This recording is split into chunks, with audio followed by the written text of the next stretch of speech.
Michael, are you all right? The blast has disrupted the circuitry in your suit. We'll need to recalibrate before moving on. First, we need to verify that the targeting system still functions. The Nintendo Wii's release in 2006 took the world by storm. The system's Wii Remote and motion controls wowed non-gamers and turned televisions into target practice. As popular as the Wii was, its emphasis on casual gaming and weaker hardware caused hardcore gamers to scoff at it. Not helping matters was the rampant shovelware clogging the system. Any original third-party titles were buried beneath unsold copies of Ninja Bread Man and Boogie. One studio who made an active effort to win over the hardcore audience was High Voltage Software. In 2008, the studio made waves when they announced the Conduit. A sci-fi action shooter built around the Wii's hardware, the Conduit garnered a lot of buzz for its tech. The game ran on High Voltage's Quantum 3 engine, which let them pull off visual tricks like bump mapping and motion blur, things people thought weren't possible on the Wii. Despite the hype, reactions were mixed. Some praised its ambition while others criticized it for being an unremarkable shooter. Personally, I have a lot of nostalgia for the Conduit. I remember reading about the first one in Nintendo Power and being excited the Wii was getting a cool sci-fi shooter. A year after its release, I got the game used at a local GameStop and sunk a lot of time into it.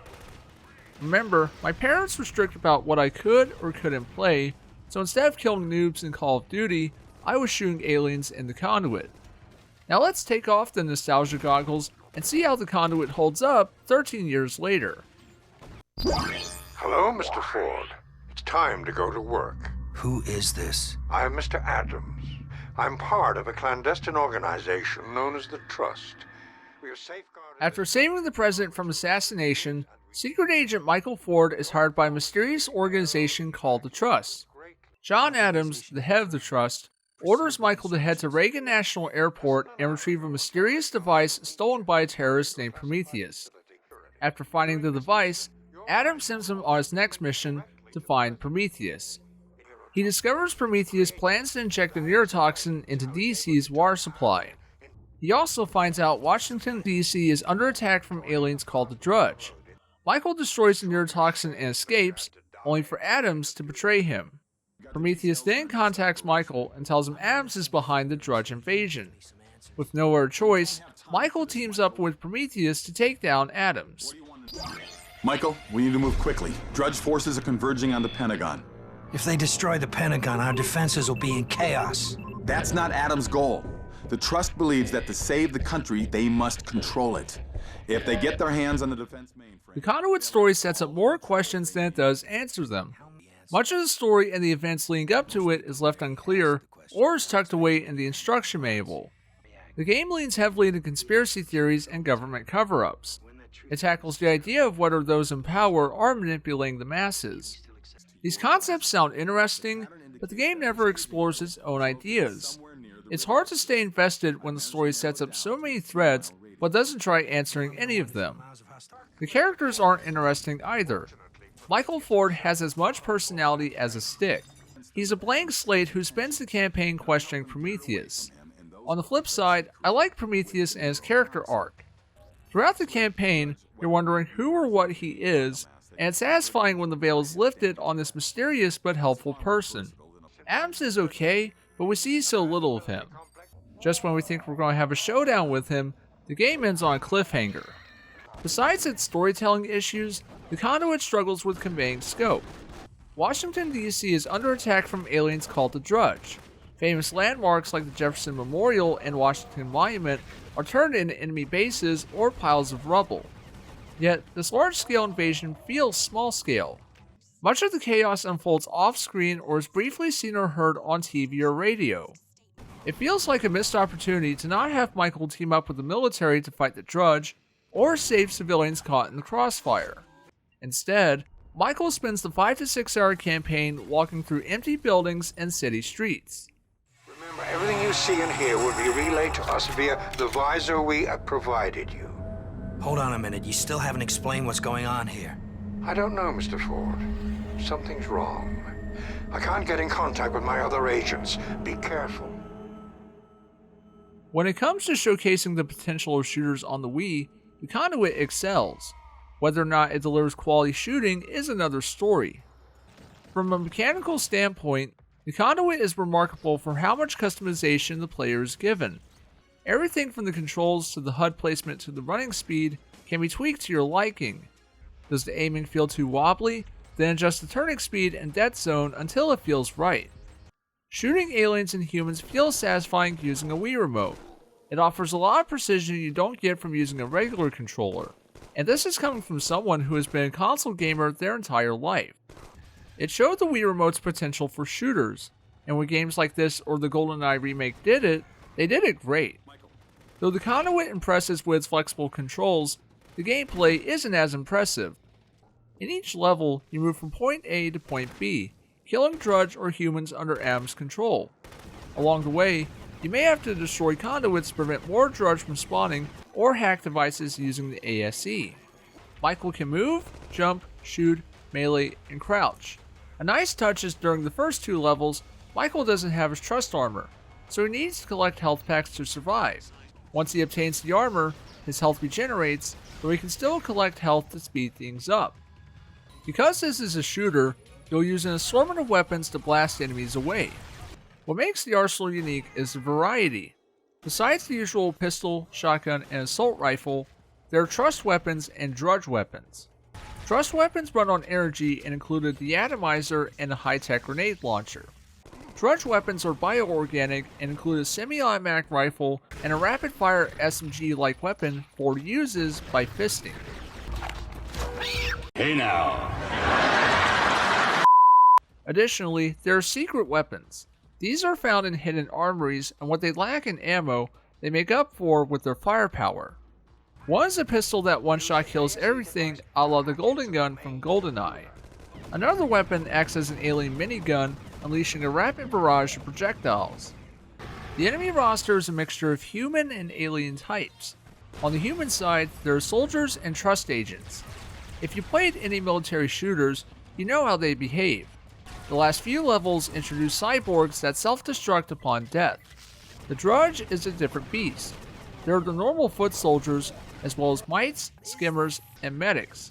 If there's an active conduit or exec, they'll keep spawning until you destroy them. I enjoyed fighting the Drudge more because of how varied their ranks were. It made for some frantic combat, unlike fighting humans, which felt like I was shooting practice dummies. That's the ASE, the experimental prototype Prometheus stole from our research facility. Keep it safe. I'll need you to deliver that to me soon. When Michael isn't shooting, he'll use the all-seeing eye, aka the ASE. This futuristic baseball allows him to hack terminals, scan for collectibles, and pull up a waypoint if he gets lost. It's also used to detonate ghost mines and expose invisible enemies. On paper, the ASE is a cool concept. In execution, it's underwhelming. About 80% of the ASE's use boils down to unlocking doors. It's rarely used for puzzle solving or anything remotely cool.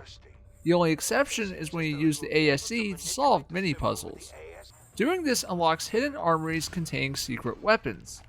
The ASE's underusage ties into the Conduit's bigger problem, the lack of variety. Most of the campaign is spent shooting enemies, which is fun at first, but gets tiring after some time. It desperately needed set pieces and other little moments to spice up the gameplay. Most it does is a boss fight with a tripod alien creature, and a part in the last level where you need to power up a conduit to escape the exploding Trust HQ. The conduit's difficulty flip-flops between fair and unfair. By and large, the game's difficulty is reasonable, but sometimes you hit a wall. The biggest offender is the ghost mines. Often, these guys are placed in the middle of combat arenas, so you'll find yourself trying to safely detonate them without getting your head shot off or blown up by a mine.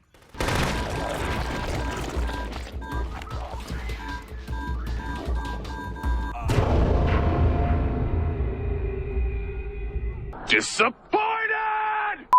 The campaign takes 5 to 6 hours to beat. Afterwards, there's multiplayer. At the time, the online multiplayer was considered one of the game's strong points. Not long after its release, it became infested with hackers and cheaters. The game's servers died when Nintendo discontinued the Wii's Online in 2014. I toyed a little with the multiplayer back when it was active. This was around 2013 or 2014, so there were only a few people actively playing. I don't remember much, other than the matches were incredibly glitchy.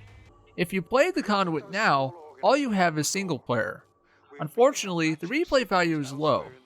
Being the game unlocks a handful of cheat codes like infinite ammo, plus there are in-game achievements and unlockable concept art. These are alright, but there's little reason to go off the beaten path for them.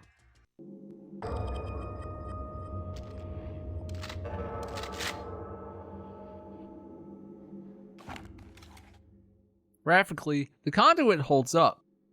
The urban environments look bland, but the texture work is sharp and detailed. At times, the game could pass as an early Xbox 360 PS3 title with how crisp it looks. There's a lot of nice visual touches, including some neat lighting and visual effects. You can tell High Voltage Software was pushing the Wii's hardware in ways other third-party developers weren't, and it succeeds. I also like the game's weapon and reload animations. Seeing aliens and humans disintegrate or deatomize from an energy weapon is satisfying. Plus, this game features some of the most satisfying shotgun animations ever made. The voice acting is passable. I like the Drudge voices, but the human cast is serviceable if forgettable. Ford's actors sound somewhere between Michael Biehn and Christian Slater, and his voice gets grating after a while. The best performances are from John Adams and Prometheus, the latter of whom is voiced by Christian movie sensation Kevin Sorbo. Hello, Mr. Ford. I take it you won't be accepting our invitation to join the Trust. Don't play games with me, Adams. You've been trying to kill me since the memorial. Agendas can change, Mr. Ford. I'm offering you one last chance.